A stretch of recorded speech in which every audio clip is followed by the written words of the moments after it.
A aula de hoje será sobre determinação sexual ou determinação genética do sexo. Aqui temos uma foto de dois cromossomos sexuais, o cromossomo X e o cromossomo Y. Aqui temos um cariograma de uma célula diploide. Célula diploide é aquela que apresenta o pacote completo de cromossomos, ou também chamada de 2Ns. Esse pacote completo, ela vem de células somáticas, que são as células do meu corpo. Então, não vou contar as células sexuais, os espermatozoides e os óvulos, que vão ser chamados de células haploides, tá bom? Ou células N. Nessas células 2Ns, vamos ter aqui 22 pares de cromossomos autossômicos. Aqui temos o par homólogo. Par homólogo é aquele que apresenta os mesmos genes, o mesmo tamanho, o mesmo formato.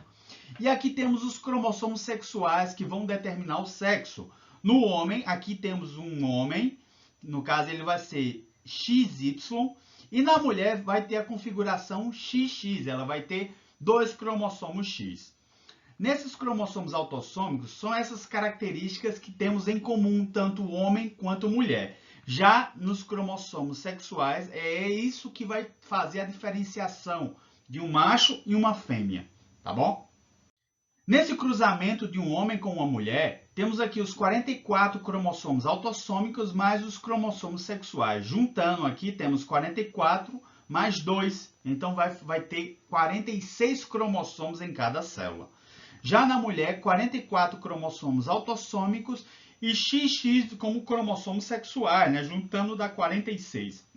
Durante a formação do espermatozoide, esses cromossomos homólogos vão se separar e apenas a metade dessa quantidade vai para um espermatozoide. E aí vamos ter a formação de uma célula haploide, uma célula N. Então, durante a formação do espermatozoide no homem, ele vai formar espermatozoide do tipo X, aqui, ó, e um espermatozoide do tipo Y, né? E a metade desses 44, no caso, ele vai mandar 22 mais um Y, ou um espermatozoide com 22 mais um X. E isso será uma célula haploide.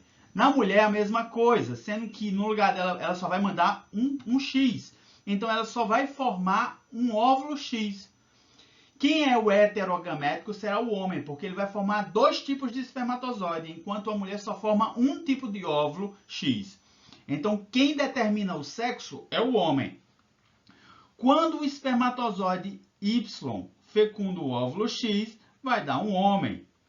Quando um espermatozoide X fecunda um óvulo X, vai dar uma mulher, tá bom? Então, tá aqui a mesma coisa, na mesma configuração. Então, o encontro desses gametas vai formar uma pessoa com 46 cromossomos. Os gametas precisam ter a metade da quantidade de cromossomos para que não haja nenhum problema genético. No sistema sexual das aves, também chamado de sistema ZW, é o inverso do sistema sexual dos humanos. Quem determina o sexo é a galinha e não o galo. O galo só vai formar espermatozoide do tipo Z, e um galo vai ser ZZ, enquanto que a galinha será ZW. Ela vai formar óvulos do tipo Z e óvulos do tipo W.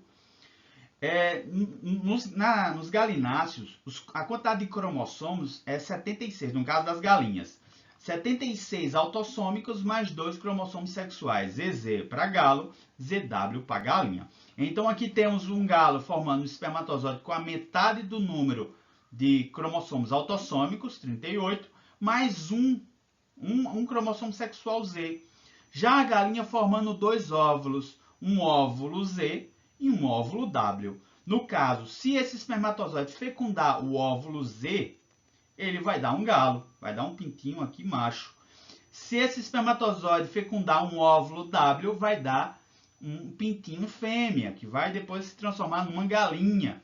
E aqui temos aqui a quantidade de cromossomos, os autossômicos, 38, mais 38 vai dar 76.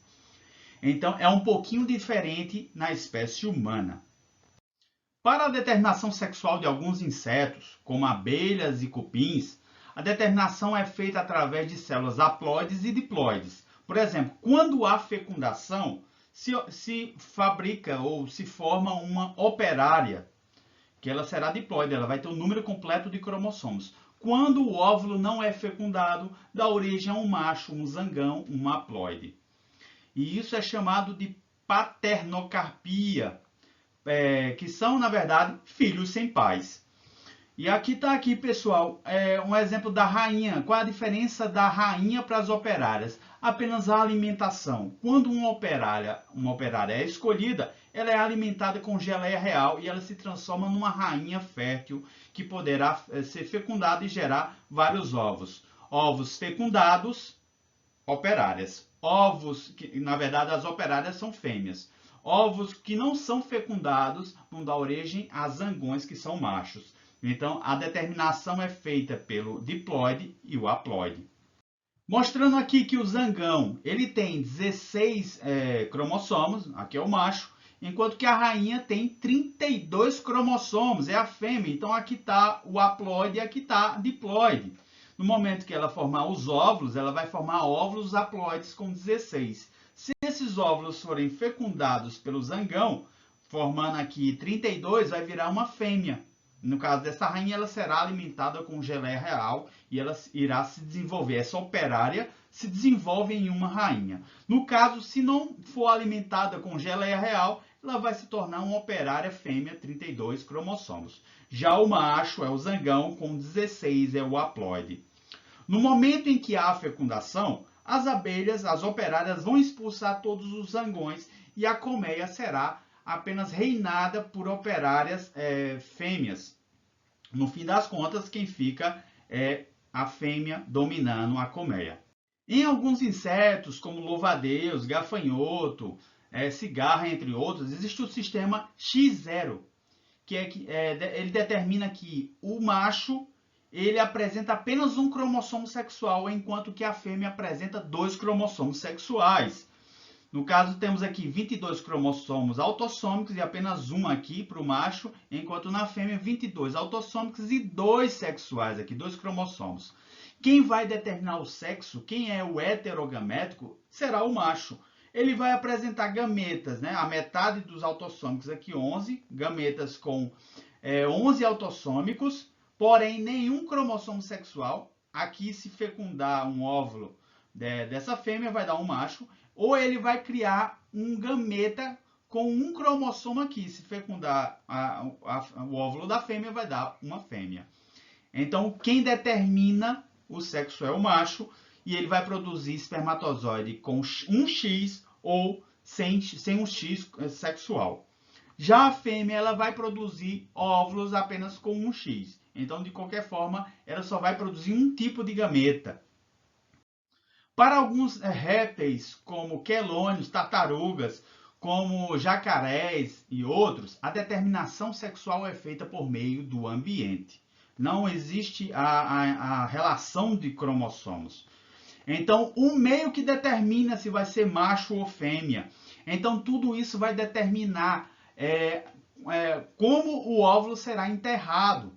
Por exemplo, tartarugas que enterram os ovos e os ovos apresentam uma temperatura a 30 graus, ele vai desenvolver fêmeas. Porém, se a temperatura da terra, do solo, for abaixo dos 30 graus, for incubado a 25 graus, vai dar macho. Ou seja, uma temperatura mais elevada da fêmea, enquanto uma temperatura menos elevada, 25 graus, vai dar macho.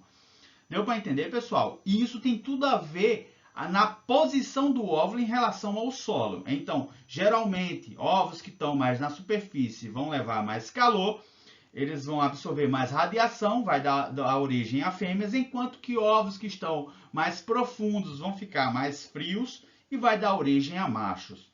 Tudo isso é determinado pelo ambiente. A gente finaliza a aula por aqui. Valeu, até a próxima.